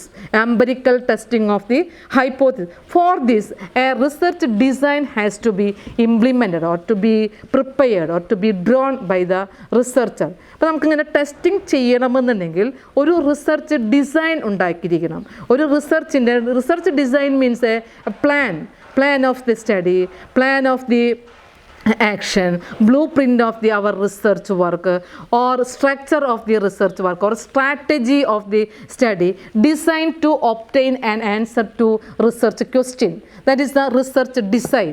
Research design എന്ന് പറഞ്ഞു കഴിഞ്ഞാൽ നമ്മുടെ ഈ ടോപ്പിക്കിലേക്ക് answer കിട്ടാനായിട്ട് എങ്ങനെയാണ് ഒരു plan ഉണ്ടാക്കാനായിട്ട് പറ്റുക, ഒരു സ്ട്രക്ചർ എങ്ങനെ ക്രിയേറ്റ് ചെയ്യാനായിട്ട് പറ്റും, ഒരു സ്ട്രാറ്റജി എന്താണ്, നമ്മുടെ ഇപ്പോൾ ഈ പ്രൊഡക്ടിവിറ്റി ഡിക്രീസ് ചെയ്യുന്നു എന്ന് പറയുന്ന പ്രോബ്ലത്തിനെ ഐഡൻറ്റിഫൈ ചെയ്യാനായിട്ട് ഏത് മാർഗത്തിലൂടെയാണ് നമുക്കതിനെ ഐഡൻറ്റിഫൈ ചെയ്യാനായിട്ട് പറ്റും. അപ്പോൾ അതിനു വേണ്ടി നമ്മളൊരു റിസർച്ച് ഡിസൈൻ എന്ത് ചെയ്യണം, ഫോർമുലേറ്റ് ചെയ്യണം. That is the developing A research design. അപ്പോൾ നമ്മൾ ഹൈപ്പോത്തിസിനൊക്കെ ടെസ്റ്റിംഗ് ചെയ്തു. അപ്പം നമുക്ക് മനസ്സിലായി, ഇപ്പം ഞാൻ ഉദ്ദേശിച്ചിരുന്നൊരു പല ഹൈപ്പോത്തിസുകളുണ്ടായിരുന്നു. Working condition of the firm, then training programme provided by the organisation. അപ്പോൾ ആ രണ്ടിനെയും കുറിച്ച് ഞാൻ അനലൈസ് ചെയ്യുന്നുണ്ട്. അപ്പോൾ അനലൈസ് ചെയ്യുമ്പോൾ ടെസ്റ്റിംഗ് ചെയ്യാനായിട്ട് നമുക്ക് എന്ത് ചെയ്യണം, ഒരു റിസർച്ച് ഡിസൈൻ ചെയ്യണം. അപ്പോൾ റിസർച്ച് ഡിസൈനിൽ നമുക്കൊരു പ്ലാനാണ്. ഒരു റിസർച്ച് ഡിസൈൻ എന്ന് പറഞ്ഞു കഴിഞ്ഞാൽ ഒരു റിസർച്ച് വർക്കിൻ്റെ സ്റ്റാർട്ടിങ് മുതൽ എൻഡിങ് വരെയുള്ള എല്ലാ ആക്ടിവിറ്റീസുകളും അതിൽ ഉൾപ്പെടും. അതായത് the plan of the study or research design is the plan include everything the research will do from the beginning to the end of the project work. ഇപ്പം ഡിസൈൻ ചെയ്യുമ്പോൾ ഈ ചില സ്പെസിഫിക് ആയിട്ടുള്ള ഇൻഫർമേഷൻസുകളാണ് അതിൽ വരുന്നത്. എന്തൊക്കെയായിരിക്കും റിസർച്ച് ഡിസൈനിൽ വരുന്നത്? നമ്പർ 1 സാമ്പിളിംഗ് ഡിസൈൻ, നെക്സ്റ്റ് പറഞ്ഞത് ഡാറ്റ കളക്ഷൻ മെത്തേഡ്, നെക്സ്റ്റ് പറഞ്ഞത് ഇൻസ്ട്രുമെൻറ്റ് ഡിസൈൻ. 3 കാര്യങ്ങളാണ് പറയുന്നത്. ഒന്ന് sampling design, data collection method or data collection design and instrument design. Sample നമ്മൾ നേരത്തെ പറഞ്ഞതാണ്. എന്താ സാമ്പിൾ എന്ന് പറഞ്ഞു കഴിഞ്ഞാൽ, sample is related to the data are collected, the pupil from whom the data are collected. അപ്പോൾ നമ്മുടെ ഇപ്പോൾ ഈ സ്റ്റഡി ലേബർ പ്രൊഡക്ടിവിറ്റിയിലേക്ക് വീണ്ടും കടന്നു വരുമ്പോൾ നമുക്ക് ആ ഒരു സ്റ്റഡിയിൽ ആരിൽ നിന്നൊക്കെ ഇൻഫർമേഷൻസുകൾ കളക്ട് ചെയ്യണം. അപ്പോൾ ആ സാമ്പിൾ യൂണിറ്റ് എത്ര ആളുകൾ എവിടുന്നാണ് നമ്മൾ കളക്ട് ചെയ്യേണ്ടത്, ആ ഫേമിനകത്തുള്ള എല്ലാ ലേബേഴ്സിൻ്റെയും ഡാറ്റ കളക്ട് ചെയ്യണോ, ഒരു സ്പെസിഫിക് ആയിട്ടുള്ള ഡിപ്പാർട്ട്മെൻറ്റിൽ നിന്ന് മാത്രം കളക്ട് ചെയ്താൽ മതിയോ, ഡാറ്റ മാനേജറൽ പേഴ്സണൽസിൽ നിന്ന് ഡാറ്റ കളക്ട് ചെയ്യണോ, ഇനി എത്ര പേരിൽ നിന്ന് നമ്മൾ കളക്ട് ചെയ്യണം, size of data, size of the sample, എത്ര ആളുകളിൽ നിന്ന് കളക്ട് ചെയ്യണം, അത് കളക്ട് ചെയ്യാനുള്ള മെത്തേഡ്, അതതിൻ്റെ ഒരു സിസ്റ്റമാറ്റിക് ആയിട്ടുള്ള വേല. ഒരു സാമ്പിളിംഗ് ടെക്നിക്സ് എന്ന് പറഞ്ഞു കഴിഞ്ഞാൽ നമുക്ക് ഡീറ്റെയിൽ ആയിട്ട് പഠിക്കാനുള്ളതാണ്. Probability sampling and non probability sampling, എവിടുന്ന് ഇങ്ങനെ എത്ര ആളുകളിൽ നിന്നൊക്കെ ഒരു സിസ്റ്റമാറ്റിക് ആയിട്ടുള്ള വേയിലൂടെയാണ് സാമ്പിൾസ് കളക്ട് ചെയ്യുന്നത്. നമുക്ക് ഇഷ്ടപ്പെട്ട ആളുകളിൽ നിന്ന് മാത്രമാണോ കളക്ട് ചെയ്യണത്. അപ്പോൾ അതിനൊരു പ്രോബബിലിറ്റിക് ആയിട്ടുള്ള അല്ലെങ്കിൽ ഒരു റാൻഡം വൈസിലാണോ നോൺ റാൻഡം വൈസിലാണോ എന്നൊക്കെ പറയുന്ന ടെക്നിക്സുകളുണ്ട്. അപ്പോൾ ആ ഒരു മെത്തേഡ്, ആ ഒരു ഡിസൈനിങ്, സാമ്പിളിംഗ് ഡിസൈനിങ് ഈ പറയുന്ന റിസർച്ച് ഡിസൈനിലെ ഇമ്പോർട്ടൻ്റ് ആയിട്ടുള്ള ഒരു ഇൻഫർമേഷനാണ്. നെക്സ്റ്റ് എന്ന് പറഞ്ഞു കഴിഞ്ഞാൽ ഡാറ്റ കളക്ഷനാണ്. ഡാറ്റ കളക്ഷനിൽ നമുക്ക് പ്രൈമറി ഡാറ്റ യൂസ് ചെയ്യാം, സെക്കൻഡറി ഡാറ്റ യൂസ് ചെയ്യാം. അപ്പോൾ പ്രൈമറി ഡാറ്റ എന്ന് പറഞ്ഞാൽ ഫസ്റ്റ് ഹാൻഡ് ഡാറ്റ ആണ്. ഫസ്റ്റ് ഹാൻഡ് ഡാറ്റ എന്താ ഫസ്റ്റ് ഹാൻഡ് ഡാറ്റ എന്ന് പറഞ്ഞു കഴിഞ്ഞാൽ, ഇപ്പോൾ ലേബേഴ്സിൻ്റെ കയ്യിൽ നിന്ന് ഡയറക്റ്റ് നമ്മളൊരു സർവേ ചെയ്യുകയാണെന്നുണ്ടെങ്കിൽ, അല്ലെങ്കിൽ അവരെ പേഴ്സണലി എന്ത് ചെയ്യുകയാണ്, ഒരു ഇൻ്റർവ്യൂ കണ്ടക്ട് ചെയ്യുകയാണെങ്കിൽ, മാനേജറൽ പേഴ്സണൽസിൽ നിന്നും ഡയറക്റ്റ് ആയിട്ടുള്ളൊരു ഫോക്കസ് ആയിട്ടുള്ള ഗ്രൂപ്പിന് എടുത്തുകൊണ്ട് മാത്രം ഇൻ്റർവ്യൂ കണ്ടക്ട് ചെയ്യുമ്പോൾ ഒരു പ്രൈമറി ഡാറ്റ ആണ്, ഫസ്റ്റ് ഹാൻഡ് ഡാറ്റ ആണ്. നമുക്ക് ഇവരുടെ ലേബേഴ്സിൻ്റെ പ്രൊഡക്ടിവിറ്റി ഡിക്രീസ് ചെയ്തു എന്ന് പറയുന്ന ഡാറ്റ ഫേമിൻ്റെ പ്രോഫിറ്റബിലിറ്റി ഡിക്രീസ് ചെയ്യുന്നു, സെയിൽസ് ഡിക്രീസ് ചെയ്യുന്നു, പ്രൊഡക്ഷനിൽ ഡാമേജ്ഡ് ആയിട്ടുള്ള ഗുഡ്സുകളൊക്കെ വരുന്നു, അങ്ങനെ പറയുന്നതൊക്കെ നമുക്ക് അവിടെ എഴുതി വെച്ചിട്ടുള്ള റെക്കോർഡ്സുകളിൽ നിന്നോ അല്ലെങ്കിൽ മറ്റെന്തെങ്കിലും അവൈലബിൾ ആയിട്ടുള്ള ഇൻഫർമേഷൻസുകളൊക്കെയാണ് ഫേമിനിൽ നിന്ന് കിട്ടുന്നതാണെങ്കിൽ അതൊരു സെക്കൻഡറി ഡാറ്റ ആയിരിക്കും, സെക്കൻഡ് ഹാൻഡ് ഡാറ്റ. അപ്പോൾ ഏത് ടൈപ്പിലുള്ള ഡാറ്റ യൂസ് ചെയ്യണം എന്നുള്ളതാണ് ഇവിടെ data collection method, data collection design കൊണ്ട് ഉദ്ദേശിക്കുന്നത്. The design will specifically contain the information about the instrument design also. നമ്മൾ ഈ റിസർച്ച് ഡിസൈനിൽ 3 ഇൻഫർമേഷൻസുകളാണ്. ഒന്ന് സാമ്പിളിംഗ് ഡിസൈൻ പറഞ്ഞു, ഡാറ്റ കളക്ഷൻ ഡിസൈൻ പറഞ്ഞു, തേർഡ് വൺ പറഞ്ഞു ഇൻസ്ട്രുമെൻ്റ് ഡിസൈനാണ്. Instrument design refers to the design of the questionnaire that researcher would use to collect data.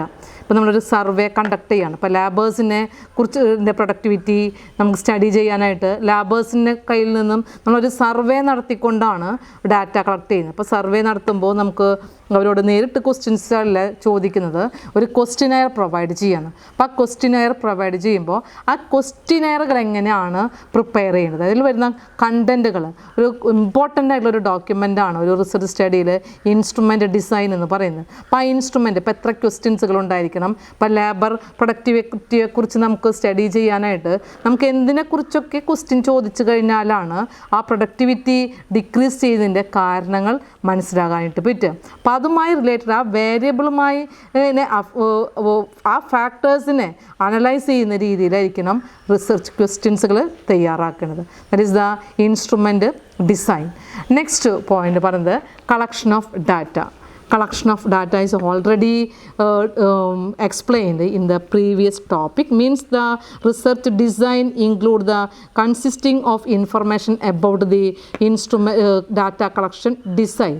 Data എങ്ങനെയുള്ളതാണ് കളക്ട് ചെയ്യേണ്ടത്, പ്രൈമറി ഡാറ്റ ആവാം, സെക്കൻഡറി ഡാറ്റ ആവാം. പ്രൈമറി ഡാറ്റ എന്ന് പറഞ്ഞാൽ കുറേയും കൂടെ റിലയബിൾ ഡാറ്റ ആണ്. സെക്കൻഡറി ഡാറ്റ റിലയബിലിറ്റി ഇല്ല എന്നുള്ളതല്ല, പ്രൈമറി ഡാറ്റയ്ക്കും സെക്കൻഡറി ഡാറ്റയ്ക്കും അതിൻ്റെ അഡ്വാൻറ്റേജും ഉണ്ട്, ഡിസഡ്വാൻറ്റേജ്. നമ്മുടെ മോഡ് ഓഫ് സ്റ്റഡി എന്താണ്, ഏത് ടൈപ്പുള്ള റിസർച്ചാണ് നമ്മൾ കണ്ടക്ട് ചെയ്യുന്നത്, അതനുസരിച്ച് കൊണ്ടേ നമുക്ക് ഡാറ്റ കളക്ട് ചെയ്യാനായിട്ട് പറ്റുള്ളൂ. ഇപ്പോൾ പ്രൈമറി ഡാറ്റ കളക്ട് ചെയ്യാം, സെക്കൻഡറി ഡാറ്റ കളക്ട് ചെയ്യാം. സെക്കൻഡറി ഡാറ്റകളാണെന്നുണ്ടെങ്കിൽ ആ ഡാറ്റ കളക്ട് ചെയ്യേണ്ട സോഴ്സുകൾ ഏതൊക്കെയാണ്, നമുക്ക് ജേർണൽസുകളാണോ അല്ലെങ്കിൽ ഫേമിൻ്റെ അല്ലെങ്കിൽ ഈ ഓർഗനൈസേഷനിലുള്ള ബുക്സുകളോ അല്ലെങ്കിൽ റെക്കോർഡ്സുകളോ മറ്റെന്തെങ്കിലും ജേർണൽസുകളോ പബ്ലിക്കേഷൻസുകളൊക്കെയാണോ, ന്യൂസ് പേപ്പറുകളാണോ, വെബ്സൈറ്റുകളാണോ. അപ്പോൾ അങ്ങനെ പറയുന്ന കുറേ സോഴ്സുകളുണ്ട്. ആ സോഴ്സുകളിൽ ഏത് സെലക്ട് ചെയ്ത് കഴിഞ്ഞാൽ നമുക്ക് ഡാറ്റ പ്രിസൈസ് ആയിട്ട് റിലയബിൾ ആയിട്ടുള്ള ഇൻഫർമേഷൻസുകൾ കളക്ട് ചെയ്യാം. അപ്പോൾ ആ ഡാറ്റ കളക്ഷൻ മെത്തേഡ് ഏതാണെന്നുള്ളതും എവിടെ നിന്ന് നമുക്ക് ഡാറ്റ കളക്ട് ചെയ്യാമെന്നുള്ളതാണ് നെക്സ്റ്റ് പറയുന്നത്. അപ്പോൾ റിസർച്ച് പ്രോസസ്സിൽ 5th പോയിന്റ് നമ്മൾ പറഞ്ഞു ഡെവലപ്പിംഗ് റിസർച്ച് ഡിസൈനാണ്. Next collection of data. Next പറയുന്നത് ഡാറ്റ പ്രോസസ്സിംഗ് അനാലിസിസ്. 2 സ്റ്റെപ്പും 3 സ്റ്റെപ്പും കൂടെ ഉണ്ട്. Interpretation of data, formulating conclusion and preparing the report. Last one replicate the study for generalisation. അത് നമ്മൾ 6 എണ്ണം പറഞ്ഞു കഴിഞ്ഞു. നെക്സ്റ്റ് പറയുന്നത് 7th one data processing analysis. Data processing ഇപ്പോൾ നമ്മൾ ഡാറ്റ പ്രൈമറി ഡാറ്റയും അല്ലെങ്കിൽ സെക്കൻഡറി ഡാറ്റകളായിട്ട് ഡാറ്റ കളക്ട് ചെയ്ത് കഴിഞ്ഞു. അപ്പോൾ ഡാറ്റ കളക്ട് ചെയ്ത് കഴിഞ്ഞാൽ ആ ഡാറ്റകൾ നമുക്ക് യൂട്ടിലിറ്റി ഉണ്ടാണെങ്കിൽ അതിൻ്റെ ഒരു യൂസേജ് എന്ന് പറഞ്ഞു കഴിഞ്ഞാൽ ഡാറ്റ എന്ത് ചെയ്യണം, അനലൈസ് ചെയ്യണം. ഡാറ്റ പ്രോസസ്സിങ് ചെയ്യുമ്പോഴാണ് നമുക്ക് ആ ഒരു ഡാറ്റ പ്രോസസ്സിങ് സ്റ്റേജിലാണ് ഇതിനെ അനലൈസ് ചെയ്യുന്നത്. അപ്പോൾ ഇങ്ങനെ ഡാറ്റ കളക്ട് ചെയ്തിട്ടുള്ള ഡാറ്റകളെ പ്രോസസ്സിങ് സ്റ്റേജസ് എന്ന് പറഞ്ഞു കഴിഞ്ഞാൽ എങ്ങനെയാണ് നമുക്ക് ഈ ഡാറ്റകളെ അനാലിസിസിലേക്ക് എത്തിക്കാനായിട്ട് കഴിയുക എന്ന് പറയുമ്പോൾ കുറേ സ്റ്റെപ്സുകൾ ചെയ്ത് കഴിഞ്ഞാലാണ് നമുക്കതിനെ ഒരു റിസൾട്ടിലേക്ക് എത്തിക്കാനായിട്ട് കഴിയുള്ളൂ. അപ്പോൾ ഡാറ്റ പ്രോസസ്സിംഗ് സ്റ്റേജസുകളാണ്. Number 1 editing, number 2 coding, the classification of data and tabulation of the data. അപ്പോൾ ഡാറ്റ പ്രോസസ്സിംഗ് സ്റ്റേജുകളാണ് പറയുന്നത്. നമുക്ക് കിട്ടിയുള്ള ഡാറ്റകളൊക്കെ റോ ഡാറ്റകളാണ്. മീനിങ് ഫുൾ ആയിട്ടുള്ള ഡാറ്റകളാക്കി മാറ്റണമെന്നുണ്ടെങ്കിൽ അതിനൊരു യൂസ്ഫുൾ ആയിട്ടുള്ള ഒരു അനാലിസിലേക്ക് വരണമെന്നുണ്ടെങ്കിൽ ഡാറ്റകൾ എന്ത് ചെയ്യണം, ഈ പറയുന്ന എഡിറ്റിംഗ് ചെയ്തുകൊണ്ട്, കോഡിങ് ചെയ്തുകൊണ്ട്, ക്ലാസിഫിക്കേഷൻ ചെയ്തുകൊണ്ട് അതിനെ ടാബുലേഷൻ ചെയ്യണം. ചില സ്റ്റാറ്റിസ്റ്റിക്കലായിട്ടുള്ള ടെക്നിക്സുകളൊക്കെ യൂസ് ചെയ്തുകൊണ്ടാണ് അതിനെ ടാബുലേഷൻ ചെയ്യുക. അപ്പോൾ അനലൈസ് ചെയ്യുമ്പോൾ നമുക്ക് ഈ സ്റ്റാറ്റിസ്റ്റിക്കലായിട്ടുള്ള ഏതൊക്കെ ടെക്നിക്സുകളാണ് യൂസ് ചെയ്യുക എന്നുള്ളത് ഈ പറയുന്ന എല്ലാ ടോപ്പിക്കുകളും നമുക്ക് ഇനി വരുന്ന ചാപ്റ്ററുകളിൽ വളരെ ഡീറ്റെയിൽ ആയിട്ട് പഠിക്കാനുള്ളതാണ്. എങ്കിലും നമുക്കൊരു എസ്സേ ക്വസ്റ്റ്യനിൽ ഇപ്പം എല്ലാ സ്റ്റെപ്സുകളും അതിൻ്റെ കണ്ടൻറ്റുകളൊക്കെ എഴുതുമ്പോൾ എന്തൊക്കെ ഇൻഫോർമേഷൻസുകളാണ് എന്നുള്ളതാണ് ഇവിടെ എക്സ്പ്ലെയിൻ ചെയ്യുന്നത്. അപ്പോൾ ഡീറ്റെയിൽ ആയിട്ട് നമുക്ക് ഓരോ ടോപ്പിക്കിനെ കുറിച്ചും ഓരോ ചാപ്റ്ററിലും പഠിക്കാനുള്ളതാണ്. അപ്പോൾ ഈ ഡാറ്റ ടാബുലേറ്റഡ് ആയിട്ടുള്ള ഡാറ്റകളെ അനാലിസിസ് ചെയ്യുന്ന സ്റ്റാറ്റിസ്റ്റിക്കൽ മെത്തേഡ്സുകളാണ്, ടെക്നിക്സുകളാണ് പറയുന്നത്. Average method, percentage method, trend analysis, correlation and regression, ഇങ്ങനെയൊക്കെ അനലൈസ് ചെയ്യുക. ഇനി നമ്മൾ നമ്മുടെ സ്റ്റഡീസുകളിൽ ഹൈപ്പോത്തിസുകൾ ഡെവലപ്പ് ചെയ്തിട്ടുണ്ട് എന്നുണ്ടെങ്കിൽ അപ്പോൾ ആ ഹൈപ്പോത്തിസുകൾ എന്ത് ചെയ്യണം, ടെസ്റ്റിംഗ് ചെയ്യണം. അപ്പോൾ ടെസ്റ്റിംഗ് ചെയ്യാനായിട്ടും സ്റ്റാറ്റിസ്റ്റിക്കലായിട്ടുള്ള ടെക്നിക്സുകൾ നമ്മൾ പഠിച്ചിട്ടുള്ള പാരാമെട്രിക് ടെസ്റ്റുകൾ, നോൺ പാരാമെട്രിക് ടെസ്റ്റുകൾ, പാരാമെട്രിക് ടെസ്റ്റും നോൺ പാരാമെട്രിക് ടെസ്റ്റുകളായിട്ടുള്ള F test, T test, Z test എന്ന് പറയുന്ന ടെസ്റ്റുകളൊക്കെ നമ്മൾ പഠിച്ചു കഴിഞ്ഞതാണ്. അപ്പോൾ അതൊക്കെ എങ്ങനെയാണ് ഈ ഹൈപ്പോത്തിസുകളെ നമുക്ക് അനലൈസ് ചെയ്യാനായിട്ട്, അതിനെ വെരിഫൈ ചെയ്യാനായിട്ട്, അതൊരു വാലിഡ് ആയിട്ടുള്ളൊരു ഹൈപ്പോത്തിസ് ആണോ എന്നുള്ളത് ടെസ്റ്റിംഗ് ചെയ്യാനായിട്ട് നടത്തുക എന്നുള്ളതൊക്കെ ഈ ഡാറ്റ അനാലിസിസ് എന്ന് പറയുന്ന ടോപ്പിക്കിൽ ചെയ്യേണ്ടതായിട്ട് വരും. നെക്സ്റ്റ് സ്റ്റേജ് പറയുന്നത് interpretation of the data. Interpretation of the data. അപ്പോൾ അതിന് മുമ്പ് ഞാൻ വേറൊരു കാര്യം, ഹൈപ്പോത്തിസുകൾ നമുക്ക് ഇല്ല എന്നുണ്ടെങ്കിൽ ഹൈപ്പോത്തിസിനെ ടെസ്റ്റ് ചെയ്യേണ്ട ആവശ്യമില്ല. അപ്പോൾ നമ്മൾ ഡാറ്റകളെ അനലൈസ് ചെയ്യാൻ സ്റ്റാറ്റിസ്റ്റിക്കലായിട്ടുള്ള ടെക്നിക്സുകളായിട്ടുള്ള പെർസെൻറ്റേജോ കോറിലേഷൻ അനാലിസിസോ അല്ലെങ്കിൽ റിഗ്രഷനോ അല്ലെങ്കിൽ ആവറേജ് മെത്തേഡോ, അതിൽ തന്നെ മീൻ, മീഡിയൻ, മോഡ് ഉപയോഗിച്ചുകൊണ്ടോ അല്ലെങ്കിൽ ട്രെൻഡ് അനാലിസിസൊക്കെ ചെയ്തുകൊണ്ട് നമുക്ക് എന്ത് ചെയ്യാം, അതിനെ അനലൈസ് ചെയ്യാം. ഹൈപ്പോത്തിസുകൾ ഉണ്ടെങ്കിൽ മാത്രമാണ് ഹൈപ്പോത്തിസുകളെ നമ്മൾ എന്ത് ചെയ്യുന്നത്, ഒരു എംപിരിക്കൽ ടെസ്റ്റിങ്ങിലേക്ക് കൊണ്ടുവരുന്നത്. നെക്സ്റ്റ് പറയുന്നത് interpretation of the data. What you mean by interpretation of the data? If the data is analysed it will make into a meaning explanation. It will become a meaning explanation. നമുക്ക് കിട്ടിയ ഡാറ്റകളുടെ analysis എന്ന് പറഞ്ഞു കഴിഞ്ഞാൽ, ഇപ്പോൾ for example നമ്മൾ നേരത്തെ പറഞ്ഞ എക്സാമ്പിളിലേക്ക് തന്നെ കടന്നു പോവുകയാണെന്നുണ്ടെങ്കിൽ, ഇപ്പോൾ ലേബർ പ്രൊഡക്ടിവിറ്റി ഡിക്രീസ് ചെയ്യുകയാണ്. അപ്പം നമ്മൾ പ്രൊഡക്ഷൻ ഒരു ഏരിയയിലാണ്, പ്രൊഡക്ഷൻ സെൻറ്ററിലാണ് ലേബർ പ്രൊഡക്ടിവിറ്റി ഡിക്രീസ് ചെയ്യുന്നുള്ളതെന്ന് നമുക്ക് ഡാറ്റ കളക്ട് ചെയ്തപ്പോൾ, അതിനെ അനലൈസ് ചെയ്തപ്പോൾ മനസ്സിലായി. ഒരു 60% ആയിട്ടുള്ള ആളുകളും അതിനെ ഡിക്രീസ് ചെയ്തുകൊണ്ടിരിക്കുകയാണ്, പ്രൊഡക്ടിവിറ്റി ഡിക്രീസ് ചെയ്യുകയാണ്. അപ്പോൾ ആ 60% ആയിട്ടുള്ള ഡിക്രീസിങ്ങിൻ്റെ ആ റിസൾട്ടിൻ്റെ ഫൈൻഡിങ്സിന് കുറേയും കൂടെ മീനിങ് ഫുൾ ആയിട്ടുള്ള ഒരു എക്സ്പ്ലനേഷനിലേക്ക് കൊണ്ടുവരാനായിട്ട് കഴിയണം. ആ ഒരു മീനിങ് ഫുൾ ആയിട്ടുള്ള എക്സ്പ്ലനേഷൻ പറയുന്നതാണ് ഇൻ്റർപ്രിട്ടേഷൻ ഓഫ് ദി ഡാറ്റ. അതായത് റിസർച്ചിൻ്റെ റിസൾട്ടിന് നമുക്കൊരു എക്സ്പ്ലനേഷൻ പറയണം. ഏതൊക്കെ വർക്കേഴ്സാണ്, എത്ര ഡിപ്പാർട്ട്മെൻറ്റിലുള്ള വർക്കേഴ്സാണ്, അല്ലെങ്കിൽ പ്രൊഡക്ഷൻ സെൻറ്ററിലുള്ള വർക്കേഴ്സിന് തന്നെ എന്തുകൊണ്ടൊക്കെ ഈ പറയുന്ന പ്രൊഡക്ടിവിറ്റി ഡിക്രീസ് ചെയ്യാനുള്ള കാരണങ്ങൾ ഉണ്ടായി എന്നുള്ളതിൻ്റെ അനാലിസിൽ നിന്ന് ക്ലിയർ കട്ടായിട്ടുള്ളൊരു എക്സ്പ്ലനേഷനിലേക്ക് ആ റിസൾട്ടിനെ കൊണ്ടുവരുന്നതാണ് ഇൻ്റർപ്രിട്ടേഷൻ ഓഫ് ദി ഡാറ്റ. അപ്പം അങ്ങനെ ഇൻ്റർപ്രിട്ടേഷൻ ഓഫ് ദി ഡാറ്റ ചെയ്ത് കഴിഞ്ഞാൽ നമുക്ക് ആ എക്സിസ്റ്റിംഗ് തിയറിയെ നമുക്ക് എന്ത് ചെയ്യാനായിട്ട് പറ്റും, പ്രൂവ് ചെയ്യാനായിട്ട് കഴിയും. നെക്സ്റ്റ് പറയുന്നതാണ് formulating the conclusion and preparing A report. അതായത് നമുക്കിപ്പോൾ ഒരു കൺക്ലൂഷനിലേക്ക് എത്തിക്കാനായിട്ട് കഴിയണം. അപ്പോൾ നമുക്കൊരു റിസർച്ച് ക്വസ്റ്റ്യൻ നമ്മൾ പ്രിപ്പയർ ചെയ്തു. What are the reasons for decreasing of the employees productivity, factors influencing productivity നമ്മൾ കണ്ടെത്തുമ്പോൾ ഏതൊക്കെ ഫാക്ടേഴ്സുകളാണ്, ഇനി ഏതൊക്കെ ഏരിയാസുകളിലുള്ള ലേബേഴ്സിനാണ് ഈ പ്രൊഡക്ടിവിറ്റി ഡിക്രീസ് ചെയ്യുന്നത് നമുക്ക് ഫീൽ ചെയ്തിട്ടുള്ളത്. അപ്പോൾ നമ്മൾ കുറേ റിസർച്ച് ഒബ്ജക്റ്റീവ്സുകൾ സെറ്റ് ചെയ്തിട്ടുണ്ടായിരുന്നു. അപ്പോൾ അതിനൊക്കെ നമ്മൾ ആൻസറുകൾ കണ്ടെത്തി. ഈ ആൻസറുകൾ കിട്ടാത്തതായിട്ടുള്ള ചില കാര്യങ്ങളും ഉണ്ടായിരിക്കാം, നമ്മുടെ സ്റ്റഡിയിൽ ക്ലിയർ ആയിട്ടുള്ള ആൻസറുകൾ കിട്ടാത്തതുണ്ടായിരിക്കാം. അപ്പം നമ്മുടെ ആ ഒരു ഏരിയകളിൽ നിന്ന് നമുക്ക് ആ റിസർച്ച് ഫൈൻഡിങ്സിനെ ഒരു കൺക്ലൂഷനിലേക്ക് എത്തിക്കാനായിട്ട് കഴിയണം. നെക്സ്റ്റ് അത് ഒരു റിപ്പോർട്ടിനെ പ്രസൻറ്റേഷൻ ചെയ്യാനായിട്ടും കഴിയണം. അതായത് പ്രിപ്പറേഷൻ ഓഫ് ദി റിപ്പോർട്ട്, ആ റിസർച്ചിൻ്റെ ഫൈൻഡിങ്സ് ഒക്കെ കിട്ടിക്കഴിഞ്ഞാൽ അതായത് കമ്മ്യൂണിക്കേറ്റ് ചെയ്യണം. എന്തിനു വേണ്ടിയാണ് ഒരു റിസർച്ച് കണ്ടക്ട് ചെയ്യുന്നത്? ആ റിസർച്ച് കണ്ടക്ട് ചെയ്യുന്നത് ഒരു പ്രോബ്ലത്തിൻ്റെ ഒരു സൊല്യൂഷനാണ്, ടു ഡിസ്കവർ ദ സൊല്യൂഷൻ. അപ്പോൾ ആ സൊല്യൂഷൻ എന്ന് പറഞ്ഞു കഴിഞ്ഞാൽ it is helpful for decision making to the management personnel. അപ്പോൾ അവർക്ക് ആ മാനേജ്മെൻറ്റ് ആരാണോ ഈ ഒരു റിസർച്ച് കണ്ടക്ട് ചെയ്യാൻ ഇൻട്രസ്റ്റഡ് ആയിട്ടുള്ള പേഴ്സൺസ്, അവർക്കത് ആ റിസൾട്ടിനെ കമ്മ്യൂണിക്കേറ്റ് ചെയ്യാനായിട്ട് പറ്റണം. ആ റിസൾട്ടിനെ കമ്മ്യൂണിക്കേറ്റ് ചെയ്യാനായിട്ട് അതൊരു റിപ്പോർട്ടായിട്ട് അതിനെ പ്രിപ്പയർ ചെയ്യണം. That is the second last stage is the preparation of the research report. Last one, replicate the study for generalization. ഇപ്പോൾ നമ്മൾ ഒരു എക്സാമ്പിൾ മാർക്കറ്റ് സ്റ്റഡി ഒക്കെ ചെയ്യുകയാണ്. അപ്പോൾ മാർക്കറ്റ് സ്റ്റഡിയിൽ ഡിമാൻഡ് ഡിക്ലൈൻ ചെയ്യുന്ന ഒരു ടോപ്പിക്കിനെ കുറിച്ച് അനലൈസ് ചെയ്തപ്പോൾ നമുക്ക് പ്രൈസോ അല്ലെങ്കിൽ സബ്സ്റ്റിറ്റ്യൂട്ട് ആയിട്ടുള്ള പ്രൊഡക്റ്റുകളുടെ പ്രൈസാണ്, അല്ലെങ്കിൽ ഇൻകം ലെവലാണ്, കോമ്പറ്റീഷനാണ്, അല്ലെങ്കിൽ കൺസ്യൂമേഴ്സിൻ്റെ ടേസ്റ്റ് ആൻഡ് പ്രിഫറൻസ് ആണ്. പിന്നെ ഓരോന്നിനെയും നമ്മൾ അനലൈസ് ചെയ്തപ്പോൾ പ്രൈസും ആണ് ഇൻകം ലെവലാണ് എന്ന് പറയുന്ന ഒരു ഫൈൻഡിങ്സിലേക്ക് എത്തിക്കാനായിട്ട് നമ്മളൊരു റിസർച്ച് സ്റ്റഡിയിൽ അങ്ങനെ ഒരു ഫൈൻഡിങ്സ് ആണ് നമുക്ക് അനാലിസിൽ നിന്നും കിട്ടിയത്. അപ്പോൾ നമുക്ക് ലാസ്റ്റ് ഒരു ജനറലൈസേഷൻ ബേസ്ഡ് ആയിരിക്കും റിസർച്ച് റിപ്പോർട്ട് എന്ന് പറഞ്ഞു കഴിഞ്ഞാൽ. Generalisation based on the research result or made to build a new theory.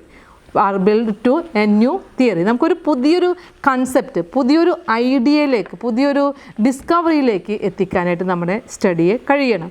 അങ്ങനെ ഇപ്പോൾ നമ്മൾ ഈ പറഞ്ഞ മാർക്കറ്റ് സ്റ്റഡിയിലായി കഴിഞ്ഞാലും ഫേമിലെ ലേബർ പ്രൊഡക്ടിവിറ്റിയിലായി കഴിഞ്ഞാലും ഇപ്പോൾ ലേബേഴ്സിൻ്റെ പ്രൊഡക്ടിവിറ്റിക്ക് കാരണം ലാക്ക് ഓഫ് ട്രെയിനിങ് ആണെന്നുണ്ടെങ്കിൽ, ലാക്ക് ഓഫ് ട്രെയിനിങ് ആണ് എന്നുണ്ടെങ്കിൽ അതൊരു പ്രൊഡക്ടിവിറ്റി ഡിക്രീസ് ചെയ്യാനുള്ളൊരു കാരണമാണ്. ആ ഒരു തിയറിയെ നമ്മൾ എന്ത് ചെയ്യാണ്, എസ്റ്റാബ്ലിഷ് ചെയ്യാണ്. അപ്പോൾ ഒരു ജനറലൈസേഷനിലേക്ക് എത്തിക്കാനായിട്ട് കഴിയണം എന്നുള്ളതാണ് ലാസ്റ്റ് സ്റ്റേജ് ആയിട്ട് പറയുന്നത്.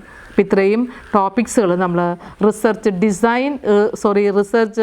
പ്രോസസ്സ് എന്ന് പറയുന്ന ടോപ്പിക്കിലൂടെ പറഞ്ഞു. അതായത് റിസർച്ചിൻ്റെ ഒരു ഏരിയ നമ്മൾ സെലക്ട് ചെയ്യുന്നത് മുതൽ ആ ഒരു തിയറി ബിൽഡിങ്ങിലേക്ക് നമ്മളെപ്പോഴും ഒരു റിസർച്ച് എന്ന് ചെയ്ത് കഴിഞ്ഞാൽ it is an systematic approach for generalisation and formulation of a theory. It is used for the problem solving. ഇതാണ് ഒരു ബിസിനസ് റിസർച്ച് എന്ന് പറഞ്ഞു കഴിഞ്ഞാൽ അതിൻ്റെ ഒരു സമ്മറി ആയിട്ട് നമുക്ക് പറയാനായിട്ട് കഴിയുക. അപ്പോൾ നമ്മുടെ ഏതൊരു സ്റ്റഡിക്കും അതിൻ്റെ സ്റ്റാർട്ടിങ് റിസർച്ച് ഏരിയ അല്ലെങ്കിൽ ടോപ്പിക് കണ്ടുപിടിക്കലാണെങ്കിൽ നമുക്ക് ആ ഒരു തിയറി അല്ലെങ്കിൽ ഒരു ഫോർമുലേഷൻ ഓഫ് ഐഡിയയിലേക്ക് എത്തി പ്രോബ്ലത്തിന് സൊല്യൂഷൻ കണ്ടെത്താനായിട്ട് കഴിയണം എന്നുള്ളതാണ് ബിസിനസ് റിസർച്ച്. അതിൻ്റെ ഓവറോൾ ആയിട്ടുള്ള സ്റ്റെപ്സുകളാണ് നമ്മൾ ഈ ടോപ്പിക്കിലൂടെ പഠിച്ചത്. അപ്പോൾ ടോപ്പിക്സുകളൊക്കെ മനസ്സിലായിട്ടുണ്ടാവുമെന്ന് വിചാരിക്കുന്നു. എല്ലാ പോയിൻറ്റ്സുകളും ഒരു എക്സാമ്പിളിൻ്റെ ഹെൽപ്പോട് കൂടെ നമ്മളത് മനസ്സിലാക്കി പഠിക്കുകയാണെന്നുണ്ടെങ്കിൽ വളരെ എളുപ്പത്തിൽ നമുക്കതിൽ മനസ്സിലിരിക്കും. എക്സാമിനേഷൻ എഴുതാനും വളരെ എളുപ്പമാണ്. So in A nutshell the business research is a systematic procedure for gaining knowledge about the business field and it is helpful for decision making and proper judgment to forecast the market and to forecast the sales. So many research processes are included in the business research. Number 1 is the choice of research area. Number 2, review of the literature. Number 3, formulation of research question, that means the problem definition. Well defined problem definition helps the researchers to find out a problem very easily. Number 4, formulation of hypothesis, then developing research design, collection of data, data processing analysis, interpretation of data, formulating conclusion and preparing report. Last one, replication of the study for generalization. ഇത്രയും പോയിൻറ്റ്സുകൾ research സ്റ്റഡിയുടെ അല്ലെങ്കിൽ ഒരു business റിസർച്ചിൻ്റെ സ്റ്റെപ്സുകളാണ്. ഇതോടുകൂടെ നമ്മൾ ഈ topic ഇവിടെ കഴിയാണ്. Okay, thank you.